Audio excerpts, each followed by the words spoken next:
Welcome to our October 3rd Committee of the Whole meeting. In compliance with the Open Meeting Act, a copy of this act is available at this meeting. Madam Clerk, can you take roll, please? Augustine Schulte. Here. Barr. Here. Hemer. Here. Jablonski. Here. Kreshaw. Here. Lohr. Here. Roth. Here. Schilling. Here. Council President Augustine Schulte, the roll has been called. Thank you. Let's see. The first item on our agenda is a presentation by Wilson and Company on the downtown area grade separation. And do we have someone here to speak? I think we do. Yeah, we do. So we have Matt Bryant and Michael Steffensmeyer from Wilson and Company. As you guys recall, I'm going to take another look at a downtown area grade separation or separations and where they would be, how that would really work. So over the last year, we did a lot of public input, a lot of stakeholders meetings, coordinated with our downtown revitalization study, a lot of stuff on the ground, a lot of information in the report. So they're here today just to kind of go over the report and see if you have any comments.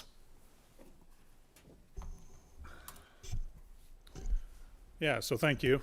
I'm Matt Bryant with the Wilson Company, and we also have Michael Steffensmeyer that's going to help cover the progress we've made over this last year, or actually a couple years. As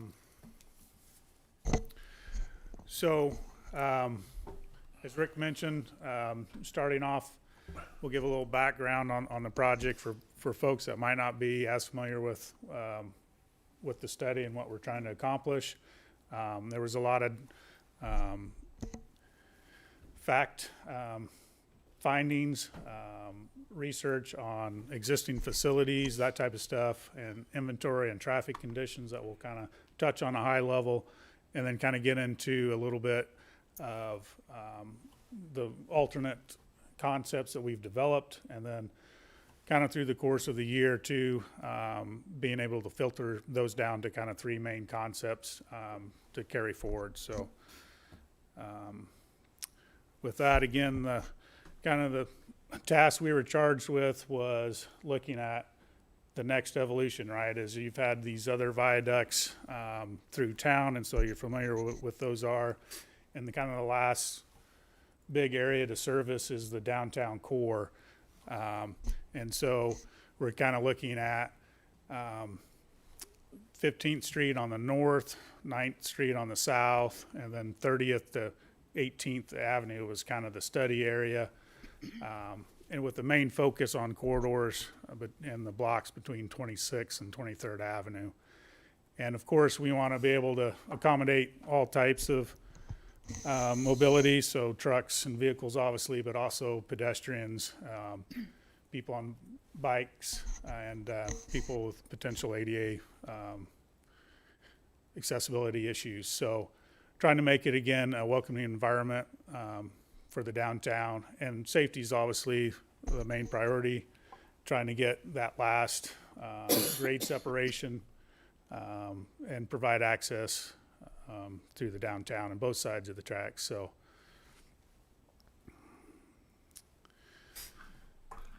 it's kind of hard to believe it was August of 21, but that's when we kind of kicked off the public involvement with a booth at the Columbus Days. And we had in-person kind of survey questionnaires, trying to get the word out on the project. Also just gathering a lot of information from the general public on how they use the existing street networks, if they had a preference on routes. And so we also had the QR kind of code so people can walk up on their mobile phones and take a survey. The survey was also out on the city's website, and so we got a lot of great information. I think over 500 responses, so which is really quite a bit for a study of this kind, and so especially right off the bat. So that was a lot of good, useful information. A couple other public meetings. Obviously, we were here earlier in January. Give you another update. At that time, we had a whole host of concepts, and so we've kind of filtered it down from there, but we had that touch point with you guys. And as Rick mentioned, I think earlier this year, there was also getting started on the revitalization downtown study, and so it made a lot of sense to coordinate those efforts. try to get a vision for the whole downtown project and make sure we're coordinated with them. So we kind of tapped the brakes a little bit and let them get started, and then we coordinated with a meeting early summer here in Columbus as well. So I know a lot of information here. I'll kind of point out a few key things, but again, this was some of the input that we received from the general public. Again, over 500 responses a couple of years ago. And I know we pointed this out last time, but right off the bat, you can see it was pretty evenly split between preference for a corridor on 23 or 26 Avenue. You know, some other things to point out is a lot of people are commuting across the tracks on a daily basis where they live south of the tracks but they work north. And so those are the types of folks that you're trying to accommodate, obviously. And then any type of redevelopment in the downtown area, you're trying to tie both sides together just to provide a bigger destination in the downtown to draw people and get them coming down on a regular basis. So kind of hard to see here, but on we were asking specifically when you're walking downtown where you'd like to cross. I think it was 35% on 26th Avenue. 23rd was followed at 21%. 37 was we don't like to walk, so they must be like me and don't want to walk too far. But so that's interesting. And then sometimes you ask a question that kind of begs follow-up questions, and that's one that probably needs to be some additional public involvement to kind of figure out, what is kind of creating that response. Is it lack of facilities down there, ramps or connections? Is it a safety issue that they don't feel comfortable walking at night or something? So, or maybe they, have some physical disability and just don't get out a lot. So some of that is, like you said, worth some further investigation. But it does kind of point that, the initial response, a lot of people kind of zoned in on 26th Avenue. And we'll kind of touch back on that in a little bit. So in addition to public involvement, we were looking at, existing facilities in the study area. This is just kind of a map. Obviously, you've got a rich history here in town and a lot of great facilities and buildings. I think there were 65 historic properties listed. And so that's something that we want to try to cultivate and retain, obviously. And again, part of that downtown revitalization study, again, was focusing on that, on building facades and some potential improvements in the downtown area. So we also looked at census data and different demographics as far as age and income and ethnicity and different things. And again, some of that plays into the engineering and some of it comes into funding too, on future funding opportunities at the federal level. And so we kind of took a look at that just to kind of understand the dynamics of what's going on along the downtown area.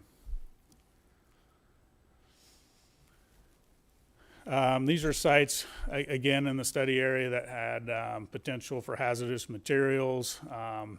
And again, along a rail, kind of an industrial corridor at one time, you'd have some sites that would be anticipated. You could also have some old gas stations or, different properties that had at one time hazardous materials. Doesn't mean they're there now, but it's just kind of a good reference point to understand what all is going on in the background. This kind of speaks more towards the mobility of the downtown, your existing sidewalk facilities, locations where you might have sidewalk but no ramps at the corners. And again, not all that surprising as some of the lack of the connections along the rail corridor or parallel to it.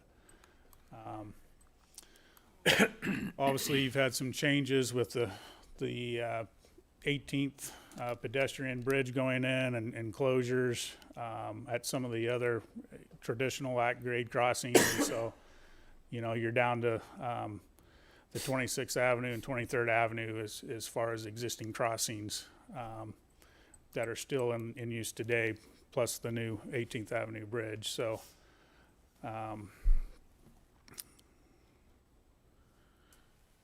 traffic counts, again, just kind of continuing up with the PED discussion. We mentioned 26th and 23rd, and then 18th are your kind of your three existing crossings. We took counts. Again, this was back in the summer of 21, so COVID years, so could be some impact there on the numbers. 24-hour counts on total pedestrian and bikes. Looks like there was 50, roughly on average 50 folks using the pedestrian bridge at 18th.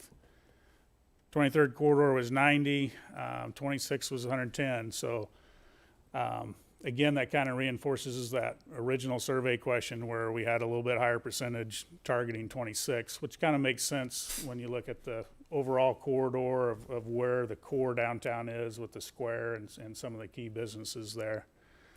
And I kind of touch on this because all along we've talked about needing obviously a vehicular viaduct, but also PEDs. If we stayed with the 23 corridor, is there justification for another standalone pedestrian structure, say at 26th Avenue? And so you had a little bit in the survey leaning towards 26 as a primary corridor for PEDs.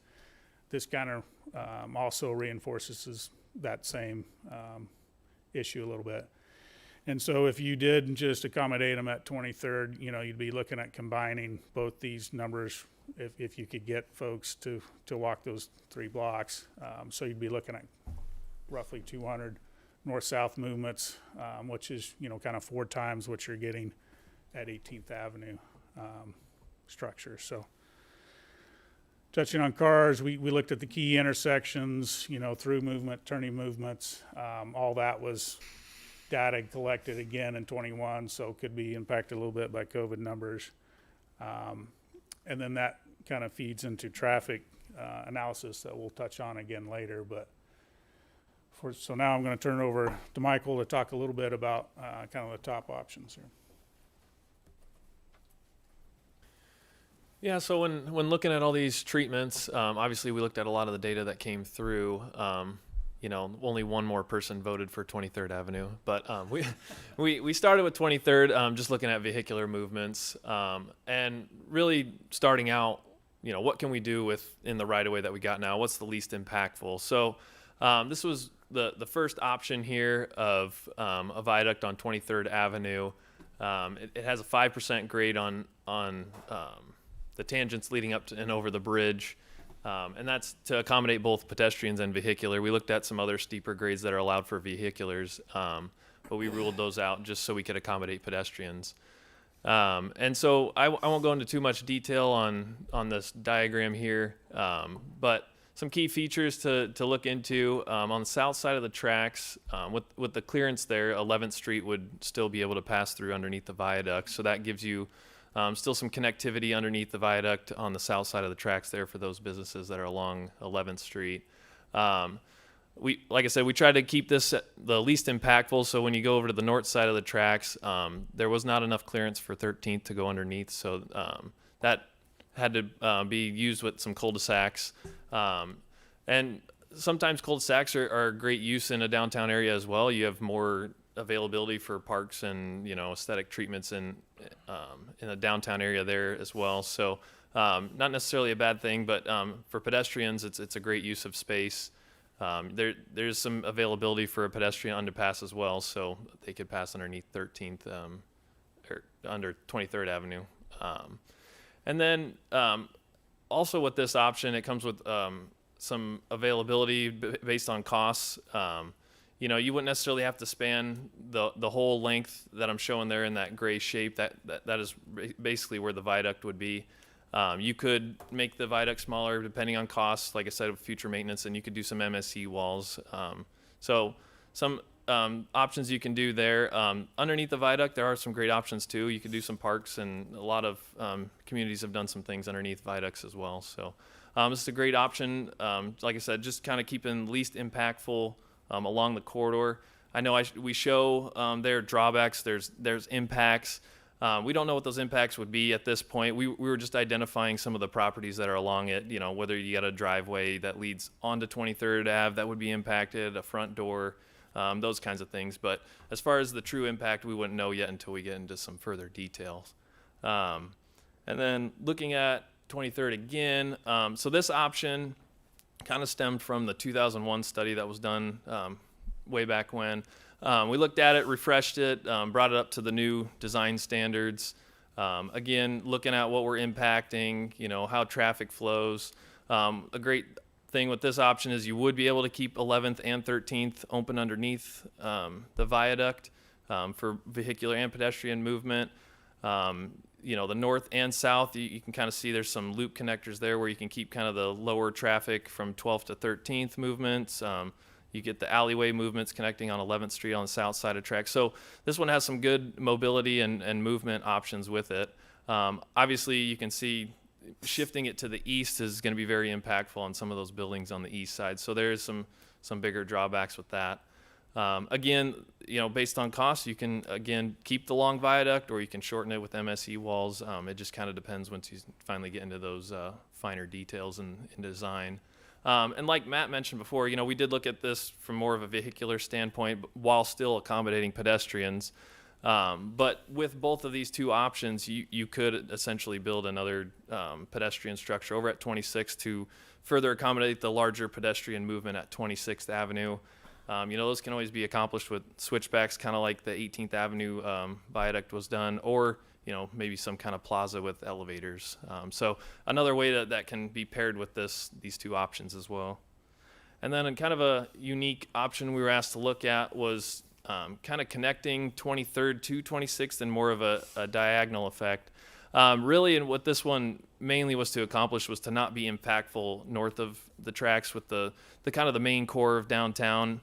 And really 23rd to 26 seemed to be more of a great north-south movement for vehicles and pedestrians with the parkway south. And then 23rd kind of seemed like a good connector up to the school and everything on the north side. So it kind of gives a really good connector across the tracks, we kind of felt on that. Another great option with this was for pedestrians in itself, you know, they wouldn't have to necessarily walk all the way down to 23rd Ave and take the long snake around. With this one, you have the ability to come off the bridge and, like I was mentioning before, do some switchbacks or elevators too. So it kind of got you closer to the pedestrian movements while also giving that great vehicular movement north and south of the tracks. Again, just showing the impacts on there as well, just buildings and residentials that were being impacted. With a lot of these options, though, you know, obviously we're dealing with the railroad, and this one's very heavily along the railroad and crossing it. So some coordination still needed with the UP. And now that we've kind of narrowed some focus, we can start having some of those conversations. But that is one of the kind of the bigger drawbacks to this one, is there's going to be some big UP coordination with this one. So like I said, we did look into a lot of options, and we made this scoring matrix to kind of help us narrow our focus a little bit more, and working with the city on kind of what's important to them when we're looking at a project like this. Most of the options, like I mentioned before, we did look into trying to tie down up and over the tracks as quick as possible, and to do that, you would use an 8% grade. That's the max you can do for vehicular. And we ruled that out because you can't accommodate pedestrians as well on a lot of those options. So that ruled out quite a few of the options. We did look into some other curved options, but it just didn't really work with mobility. So that's kind of why you see the variation in scoring. So really when it got down to it, we kind of focused on these 5 options here that scored really well. A1 was the first one that I showed you that was straight down the middle and within the right-of-way limits. C1 is that same option, but with a pedestrian structure. And you can see it kind of gets it closer to the top scoring options because you provide that pedestrian mobility. So that was a great option. D1 was the one that I showed you. It kind of curved across and connected 26th to 23rd. And that one's our highest scorer. D2 was the same option. Again, it was an 8% grade. We ruled it out because, again, of the 8% grade, but just wanted to show it here that it was one of the more top performing options. And then I showed you the east shift of 23rd Ave as well, kind of an updated of that 2001 study. That one scored the same as the first option going straight down.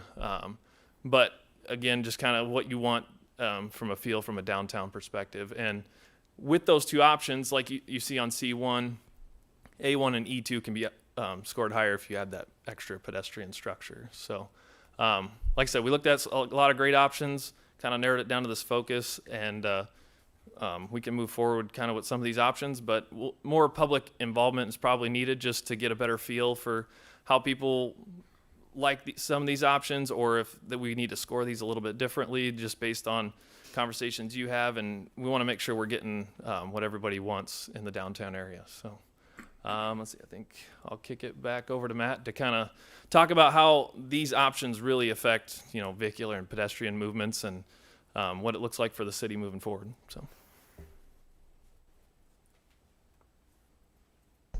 All right, so this is the on alignment on 23rd. And again, we collected that traffic data and we had basically you model the traffic pattern as a system as a whole and start evaluating intersections.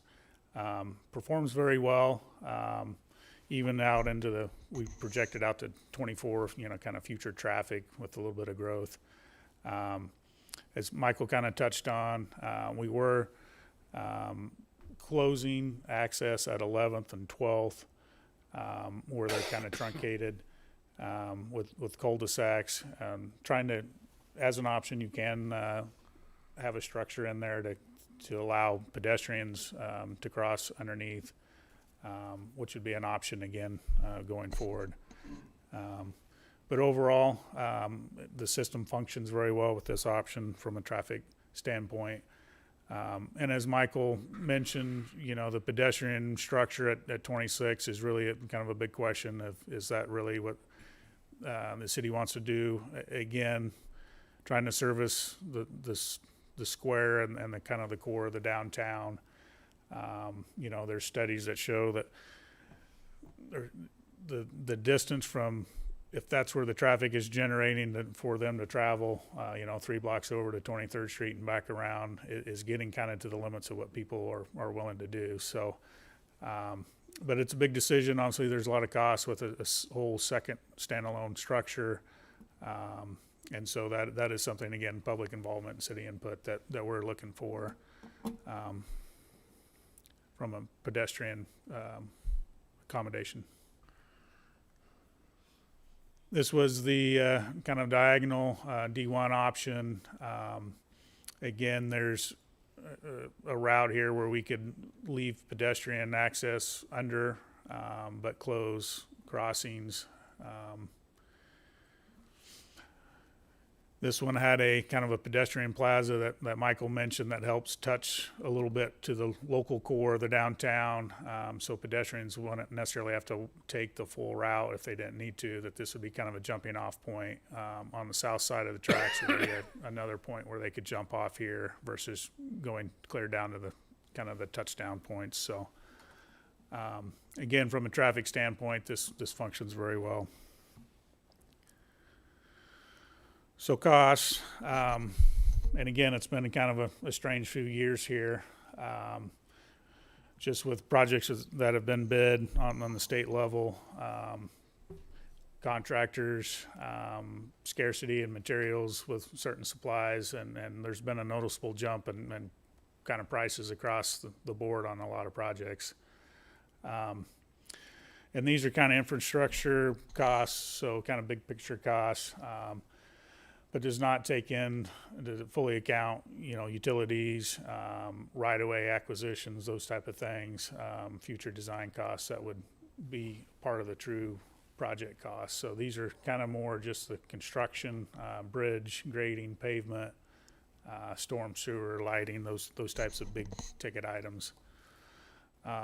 Hopefully things kind of calm down and contractors can get people to work and materials become available, and hopefully, we see some prices come back down. We've seen that on some spot locations, kind of hoping it spreads a little bit. So who knows on prices? These are, kind of estimated in today's dollars.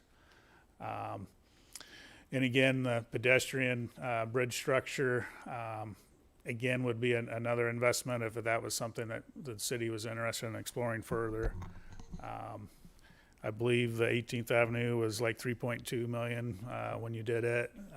Again, with inflation over, a few years, that was, again, if you're looking at that similar type of structure, actually at 26th, the bridge crossing itself would be a little longer across the tracks. We have a few more tracks at that location, but that would be kind of a ballpark number for you for a pedestrian. Obviously, the one that was down alignment, there's some constructability challenges when you're building it. I mean, it can be done. You can see it in some major metropolitan areas, but when you're talking about having a bridge come down in between buildings, it's a challenge for contractors. So, that gets factored into the bids because there's risk to the contractor when he's working in that tight of a downtown urban environment. And there's things like snow plows and different stuff where snow gets sprayed up on buildings and windows, and so even if the buildings stay, there's impacts to those properties, and so that's things that we need to work through too and make sure people realize really what that looks like and feels like in the future, if that was the route that was ultimately selected. So, and like you said, we talked about different options on pedestrians on doing ramp switchbacks or combination with stairs or elevators in some combination. So again, a lot of that is kind of what the public wants and what the city's willing to do too. There's different ways to accommodate them at different cost points and impacts. So, like I said, there's still work to be done. Kind of what we've done is looked at a lot. We've done a lot of background work. We feel good on the three options that we've kind of narrowed down to. Really, the next steps, especially on that diagonal crossing that scored pretty high, is that's so dependent on getting approval from UP that's the risk to that one. Obviously 23rd is a tight squeeze, so there's risk there, and the shifted alignment has more property impacts. So all of them have kind of trade-offs on pros and cons, and so that's where the public input, stakeholder input, and then obviously input from you, from the council, is kind of where we're headed. Once we do that, we know there's also a need for a public referendum or a vote on this, I believe. Federal grant opportunities. There's a lot of federal money and grant programs that are coming out, and a lot of them are, there's some opportunities for these types of projects where you're trying to connect, an area that's been divided, particularly if there's one side that's a little more disadvantaged than the others, that there's a lot of public money flowing in that direction. I think this year there was grant applications that were due like a month ago. I assume next year there's going to be another cycle that they're talking about. So, maybe another year would be some opportunities to be looking at some grants. But that's kind of the next step. If the city decides to move forward and continue, we get some public involvement, get the UP on board, kind of narrow the focus down to one, and hopefully in the near future keep moving forward. So with that, I'd be glad to answer any questions you might have. Yes. You say within the near future. What kind of a date is that? On funding or moving into design? Ready to start the project? Well, like I said, where we're at right now, we feel like we've got three options. If we can get input from the city, and then there's probably some additional public stakeholder engagement to get input there. That could happen fairly quick in a few months. The funding and grants, if you pursue that, obviously, if the city's looking at funding from the UP and at the federal and state level, so even if you're really wanting to move forward, it kind of depends on where you can get in on the funding. UP is also a big player in this, If the city and public is not interested in the diagonal option, then that really simplifies things, because the straight crossings are something that UP sees a lot more, right? And it's more expected. It doesn't have the impacts on the right of way that they would have to give up permanent use of. And so I think that those options have a better opportunity to move forward faster. So if that was the route that the city went, I think things could move faster. And then we still have the vote too, right? So you'd be looking at probably at best case next fall. And at that point, then you're probably design at best case a year after that, if not 2 years with right of way and design. Probably So two, you're yeah. probably best case 3 years. Yeah, we're a few for years away, and construction. that's fast tracked. A few years Yeah. is probably actually fast tracked with everything that needs to be done here. We do have some money in this current fiscal year, though, to take those next steps that Matt was talking about, but not everything, 'cause it just takes, as you guys know, you now build a couple of viaducts, it just takes a little bit of time, but we are clicking it forward, and we do have money in this year to keep moving on it, so, Yeah, because right of ways and utilities by itself usually take a full year. correct. Yeah. They had, years ago when we were talking about a viaduct on 23rd Avenue, it had to curve to Miss Gluer's Tavern. Now I see that they're calling the old Nielsen's Chevrolet dealership a historic building as well. So do we need to curve there? Is that, Well, it looks like you could leave it. You would still have some impacts. You'd have kind of vertical, I think Michael referred to them as MSE walls, which are mechanically stabilized earth walls. But basically the panels you see in urban environments that go straight up, it's not to say it's always without impacts to the adjacent property or building that stays there. But, I think there are options. And then the one option is shifted a little bit, mainly for Gluer's too, is kind of why they went east. Not to say, like say, there's every option really has challenges, and that's, you guys knew that starting off when you're looking at an urban environment. That's kind of the route you're on. Yes. I ask this question regularly, and it always gets, I never get any traction with it, but does this project lend itself towards underpasses? Well, you do see them on occasion in certain environments. I think the difficulty here is the groundwater and the soil conditions and groundwater. Also, They have no groundwater right now. Good time to build. good time to build it. Then you're relying on pumps, to pump it out continually too. The railroad is a little different animal when you go under on the tracks too, because you're impacting them more. Doesn't mean they won't approve it, but it's a different route to get UP approval. You'd also would have to go the full depth under, because I think if you're looking at trying to say raise out the railroad grade a few feet so you wouldn't have to dig down quite as much, it just takes so long to do that you'd be talking elevating thousands of feet of railroad tracks to make it worth any bit of effort, and that's just not going to fly with them. So I know early on it was brought up, kind of discounted for what we call kind of those early fatal flaws, where there was just really better alternatives from the get-go. Not that you couldn't do it if you really wanted to or really had to. It didn't seem like it was a had-to situation here. I go to Grand Island, and they seem to be very happy with their underpasses. They don't seem to have the problems that you just mentioned.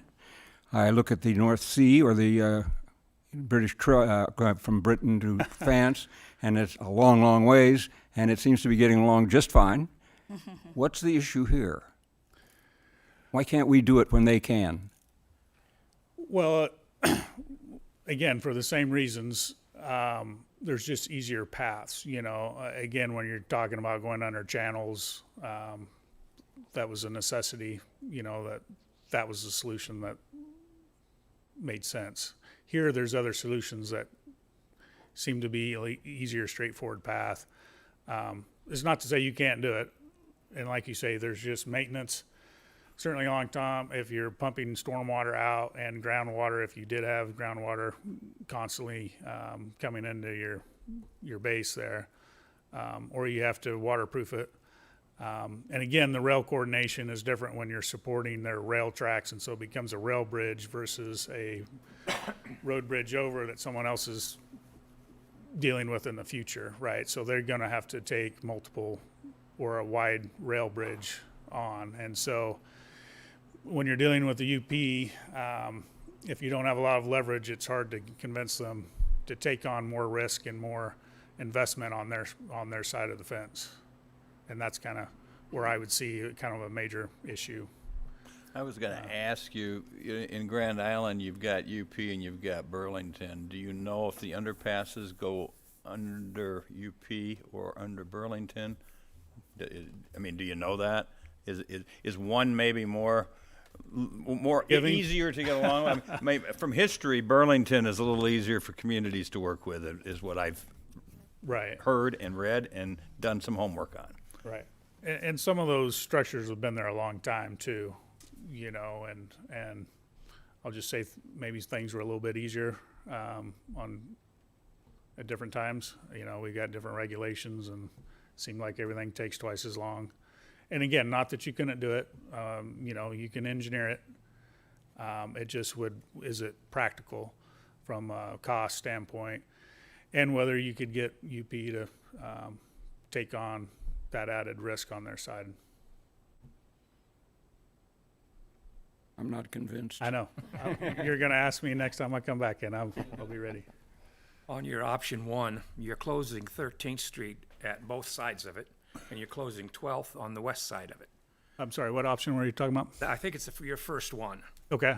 I can't bring it up large enough here to see Right. it and get all the detail. But you're closing 13th Street, both sides, you're closing 12th on the west. How does Great Plains Building Supply get an average of 5 semis in there a day? Let's see. And Great Plains is right here on this That corner. corner right here. Yeah, I can't see your cursor. Yeah, Yes. right in Yes. here. Yeah. And so that's part of the public engagement, is to understand the amount of trucks they're getting and the frequency.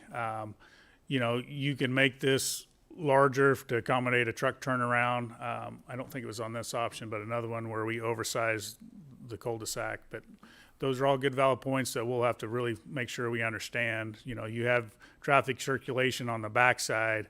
It's just whether you can get them turned around and back out. So, and I just want to be sure, because the just straight over 26th Avenue was not an option that we considered, or, I mean, I guess I don't see it, but did I miss it? Well, we brought that up in our January meeting where we had, you know, the matrix of 10 or 12, and we did look at a straight option with the park square there and some other impacts. That's where it was not as desirable moving forward. Also, the rail right-of-way and use as you go west here, they expand out with these sidings, and so Right. you'd have more to cross at that point. There was just a handful of things that kind of knocked that down a couple points. Again, we looked at it. Right, and I guess my thought was, as we present to the community, as the comments are made with the Gluer's Tavern and now the Nielsen Building, when people are starting to provide their input, I think we probably need to let the people know that when they're making the decision, this is going to affect these places, and this is going to affect these places. Right. Because I think that will impact citizens. You know, I mean, sometimes citizens don't realize it or recognize it until you start putting it in, and they're saying, well, why did they put this here? That Right. doesn't make any, and, you know, they don't realize how it's impacting those things. They just think, oh, it makes sense because it's easier to cross here. No, you're absolutely right. And you know, at kind of the next engagement, we would have like renderings that would kind of help visualize that more of what the look and feel is. You know, when we had 10 or 12 concepts, it gets pretty expensive to do that on everyone, and people want to say, well, I want to see the picture of this over here. So we kind of needed to get to this Sure. point to narrow it a little bit. But you're right, you know, we need to educate them on, we have looked at 26 and we have looked at some of these, and that was that kind of the big matrix that Michael threw up, and you know, we didn't go back through all those because we kind of covered that maybe last time, or we thought we did. But yeah, there was a lot of work there to kind of sift through some of those. And again, you know, the value matrix at the top of what's important to you, you know, how important is the PED access? You know, obviously safety is the main reason we're doing this, and the grade set for the vehicles, but the impacts that you're leaving behind, every one of these have major It's gonna impacts. impact something. It's Yeah. going to impact something for Right. sure. So those are tough choices for sure. From previous viaducts we've done, if I remember right, Union Pacific engages in a couple a year at the most. Or, you know, maybe not, but there's a list of potential viaducts across the state, and somehow you've got to get yourself into it and plugged in and become part of their planning process as much as our own That's planning correct. process. Is that correct? Yeah, there's a train mile tax where they collect a fee essentially and build that, and that money goes towards viaducts. State and federal, again, are other sources, and a lot of times it's in combination. But you're right, you know, they're writing the big check on this, and so you've got to kind of go along on their schedule.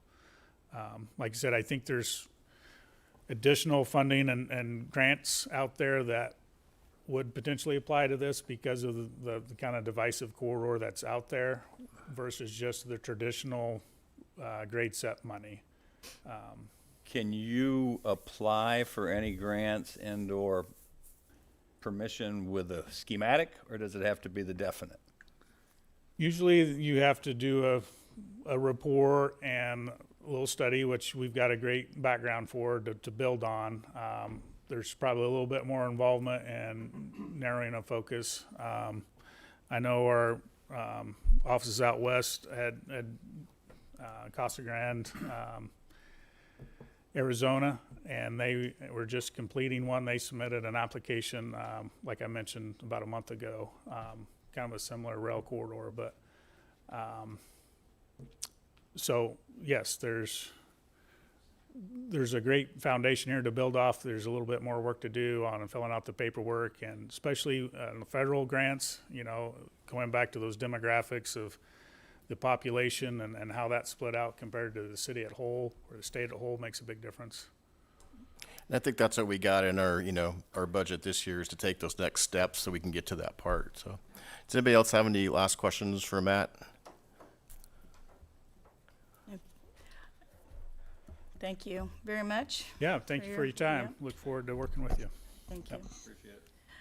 We have one more item on our agenda yet, before our council meeting. A presentation by HDR on groundwater recharge projects. So if we have somebody, Yep, we'll let Matt and Michael step aside there, and then Pat Engelbert from HDR is here, along with Russ Callan with the Lower Loop NRD. And you know, you guys are all familiar with that groundwater recharge project that's out there, you know, on east on 8th Street. It's been operational for a little while, so you know, we wanted Pat to come here and update you where we're at. It was good to work with the city and the county and the Lower Loop NRD and ADM and the Christopher's Cove Association. So we got it up and running. There's some things we still need to kind of finish up on some operational things, but beyond that, it's going well, and so Pat will discuss it. Russ will discuss it. Yeah, Russ won the coin toss, so he's gonna go Oh, okay. first. I deferred to the second half. Yeah, we'll bring up the big hitter later, that's what we'll do. Russ Callan, the general manager of Lower Loop, just kind of a little bit of background. Remember, right, we southeast of town here, between here and the river, we kind of, in 2010, noticed a groundwater decline.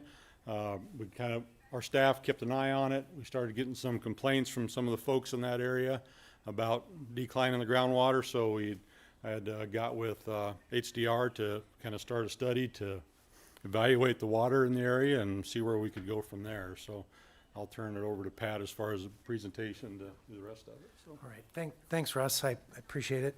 As Russ mentioned, you know, they noticed a decline kind of in the southeast part of the city beginning roughly around 2010. And I wanted to provide this graphic just for some landmarks. On the north side of town, we have the Lost Creek Flood Control Project. You know, Lake North and Lake Babcock are north of that just a little bit. You have the Loop and the Platte on the south side of town. And the confluence there is just upstream of where the tail race returns.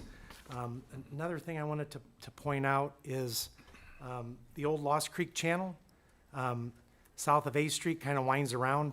Interesting to note, when the Lost Creek Flood Control Project was constructed in the late 70s, early 80s, the bottom of that flood control channel was actually below the water table, so it intercepts some of the groundwater north of town and then conveys it over into the Tailrace Canal just downstream of the powerhouse. That's important, and I'll bring that up here in just a minute.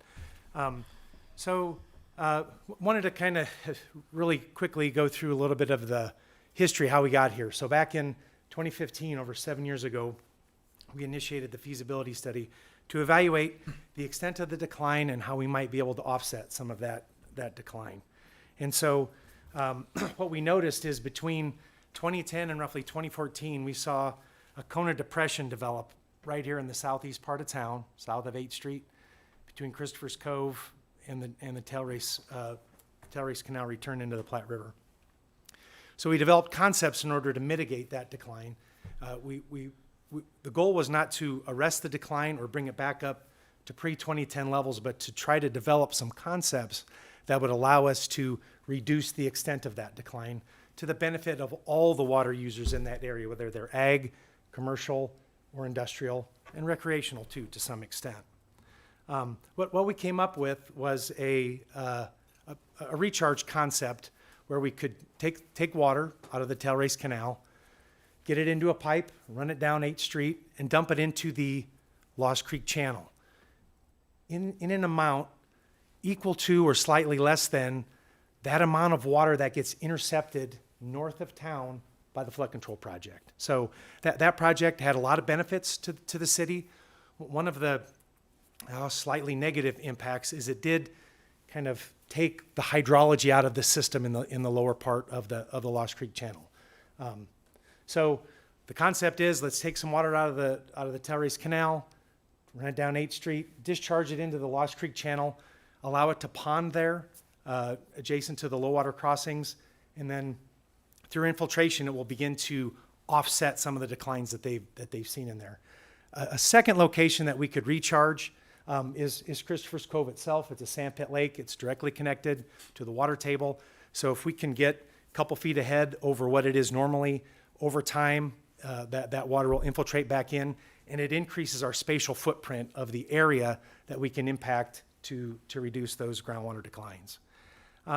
Really quickly, so we did submit for some funding with the state of Nebraska. The Department of Natural Resources runs it's called the Water Sustainability Fund. We applied for that. We were awarded about $1.2 million. We then formed the coalition with, as Russ mentioned, Platte County, City of Columbus, the Lower Loop Natural Resources District, and the Christopher's Cove Homeowners Association.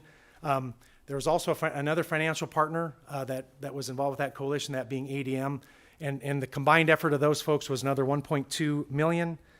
So we moved forward with our design. We got to 30% design. We held an open house, found out there were some concerns in the area, so we revised our 30% design. The construction cost at that time was about $2.4 million. Again, this gets us to March of 2019. At that time, the Bureau of Reclamation had what they call the Water Smart Grant, so that's a federal entity. We applied for that in March of 2019, and we were awarded that for $750,000. So the total project funding was about $3.2 million.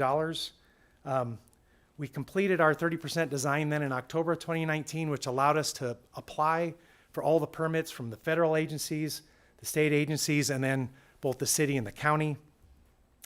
Let me go forward.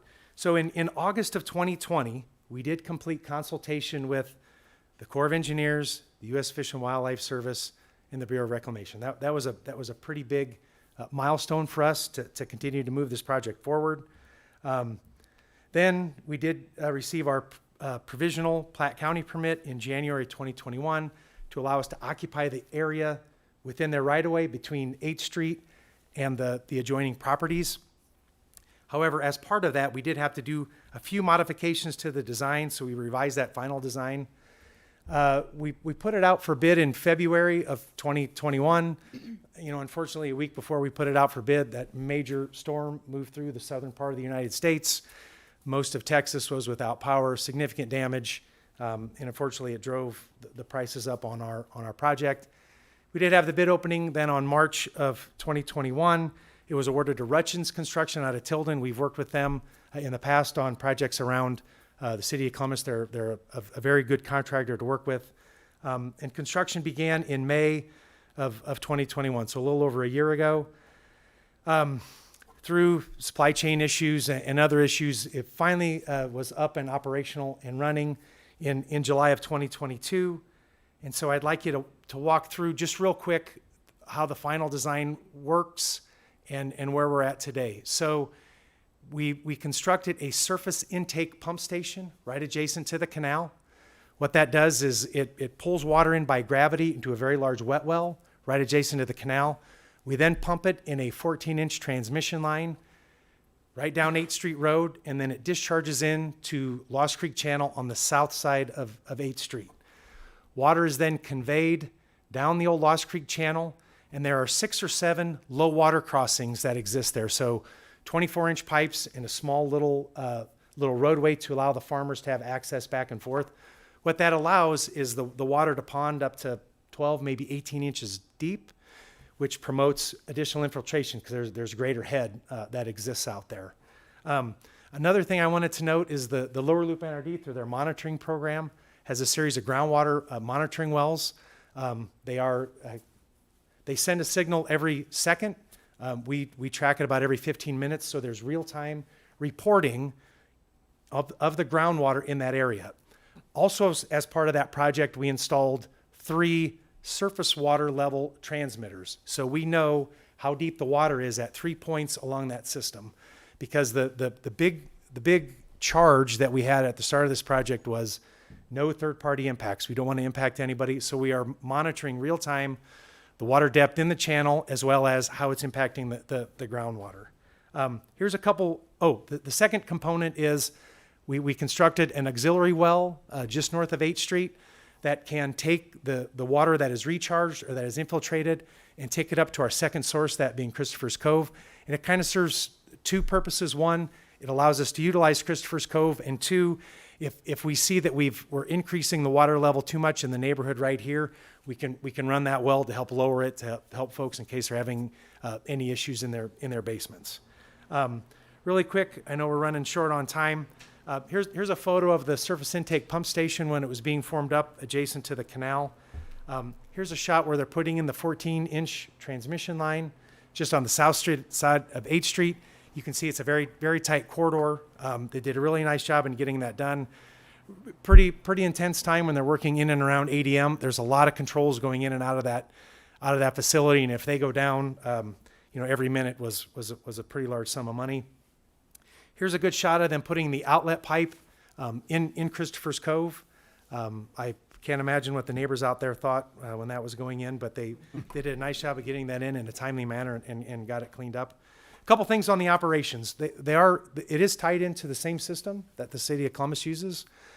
So either the Lower Loop NRD staff or the City of Columbus staff can shut it off from their phone if we're having any issues, if water's backing up, if there's any impacts.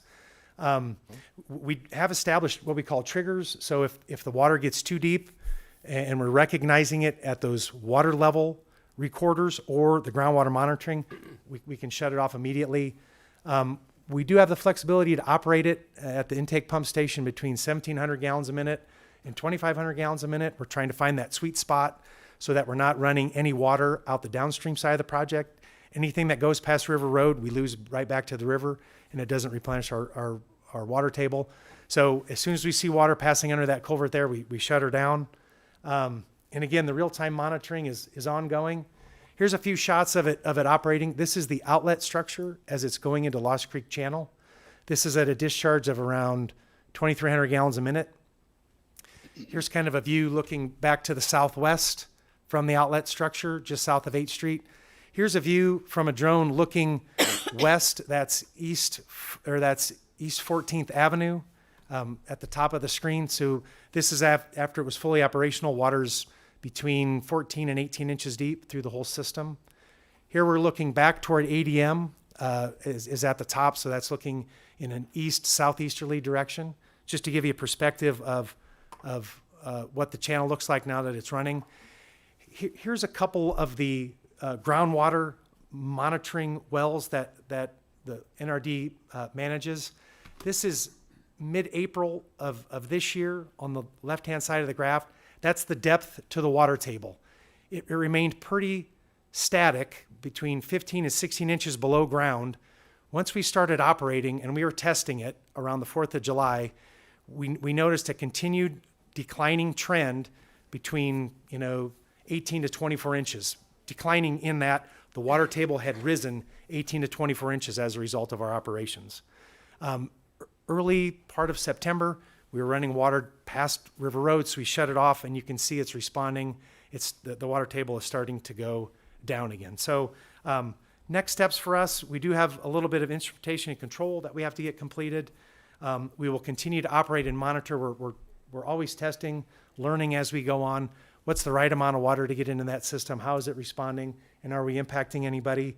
And then we will adjust the pumping as necessary so as to optimize, our operations. So with that,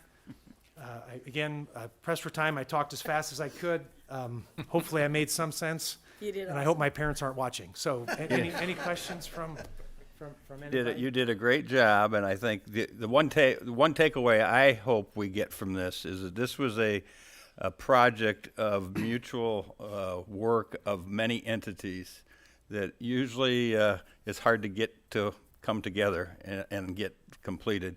You've got the NRD, you've got the city, you've got the county, you've got a private residence, an association, and a business. And all those entities came together for a project, and it appears at this point that it's working. I know you're going to be tweaking it as you move forward. I mean, to me, that's the takeaway, that, we can come together and do things that benefit all of us between entities. When like-minded people get together to do a project like this, you kind of see the fruits of the labor. That's for sure. All right, gentlemen. Awesome. All right, very good. Well, thank you for your presentation and Th- for your yeah, work. We thank you appreciate for your it. time. Safe travels, Pat. You bet. And with that, we will adjourn, and the council meeting will start in about 4 minutes.